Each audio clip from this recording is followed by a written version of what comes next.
তো ভাই আমার জীবনে একটা ঘটনা বলি। আমার তো বয়স হয়েছে আমার বিয়ে করার জন্য। তো একদিন আমার বাবা মা আমাকে রাত্রেবেলা বলল যে কালকে সকালবেলা মেয়ে দেখতে যাব, রেডি থেকো। এই শুনে তো ভাই আমার মনে লাড্ডু ফুটেছে। আমি ভাই অবাক, এই ভাই ভাই সারা রাত আমার ঘুম আসছে না। বিছানার মধ্যে এই পাশে পাশে পাশে পাশে উল্টা পাল্টা করি, তবু চোখে একটু ঘুম আসছে না।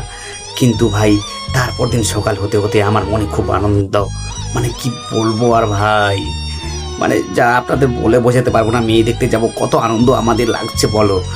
এবার ভাই সকালে উঠে সেজে গুজে এবার মেয়ের মেয়ে দেখবো উদ্দেশ্যে বেরিয়েছি। বেরিয়ে ভাই গিয়েছি মেয়েদের বাড়িতে। এবার ভাই মেয়ে ঢুকি, দেখছি মেয়ে মিষ্টি নিয়ে বসে আছে।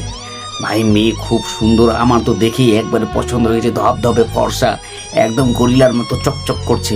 মনে মনে ডিসিশন নিলাম আমি বিয়ে করতে হলে এই মেয়েটাকেই বিয়ে করব। তাই সবাই চাটা এনে দিল, খেলাম। এবার মেয়ে কিন্তু বসেই আছে। আমি মেয়ের দিকে মুখের দিকে তাকিয়ে ভাই আমি চায়ের কাপে একটু করে চুমুক দিচ্ছি আর মেয়েটাকে দেখছি। দেখে তো ভাই আমার বিভৎস পছন্দ লেগে গেছে। তো আমার মা বাবাকে আমাকে বলল তোমার পছন্দ?